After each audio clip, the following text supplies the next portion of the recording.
Isang mapagpalang araw. Ay, masayang araw pala. Ganyan kay Pure Gold eh. Kay Pure Gold always panalo. Kasosyo. Namili kami dito ng aming lulutuin para sa isang feeding program. Bali, late upload po itong video ko ngayon. Yung lola nyo kasi sobrang busy. Kontraktor, tendera, sekretarya. Ba't nagpapaliwanag? Wala naman nagtatanong. Ano mo naman talagang napakadaming viewer. Bakit nga ba naman hindi? Tingnan nyo naman yung team president namin. Kaya ko yan tinawag na babaeng walang pahinga eh. Lunes hanggang Biyernes nasa munisipyo. Sabado nasa Galaan. Linggo feeding program. Dito po tayo sa Kabukiran.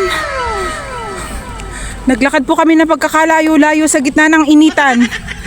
Ayan. Nandito po kami. Oh, kaway-kaway. O diba? Hingal na hingal ang lola nyo. Bali, hinatid lang namin muna dito yung amin pinamili para kinabukasan lulutuin na lang. Magandang tanghali po. Makikikain po kami ng tanghalian. O, tingnan nyo naman kung gaano ka-active yung mga yan. Syempre, mangunguna dyan yung aming chairman. At buhay na buhay pa rin ang babaeng walang pahinga. Sabi nga ni Sir Mike, dapat dito sa babaeng to nilalagyan ng corona. Hinihintay na lang namin dito yung iba namin kasama. Tapos, larga na.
Napaka-adventurous.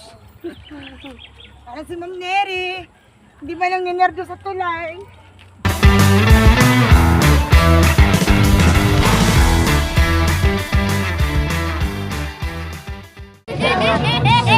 Wala, ba't ikaw na lang?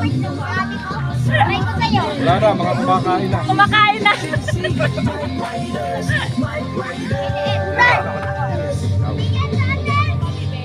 Ngayon ay darang kapag ganito. Si Sir na nagsasandok. Ay, ganito magbasag oh!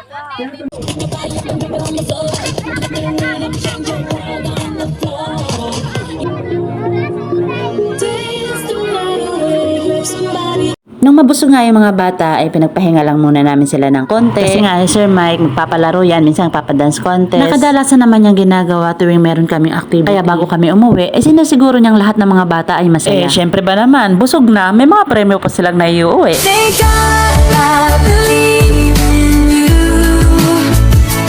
You're my shelter in the storm. With your love strong and true. Forever grateful I was born. Nakakatuwa lang talaga makita yung mga bata na ganyan kasaya. Hindi naman kasi kailangan na lagi may material na bagay para magpasaya ng kapwa. Kahit sa simpleng paraan, ang importante, masaya ka rin sa iyong ginagawa. Kaya thank you po palagi sa iyo, Sir Mike.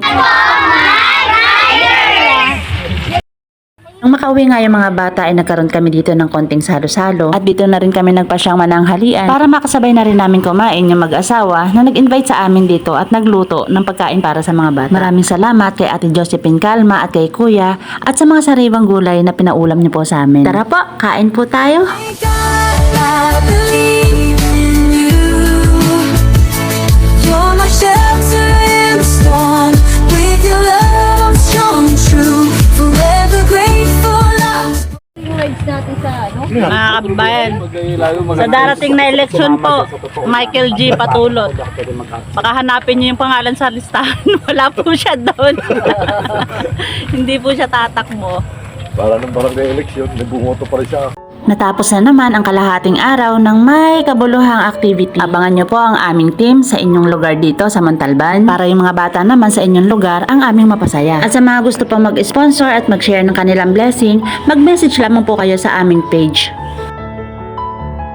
Thank you po sa inyo, lalong-lalo na po sa iyo, Sir Mike. God bless po. Thank you, Lord, for your love so true, for your mercy ever new.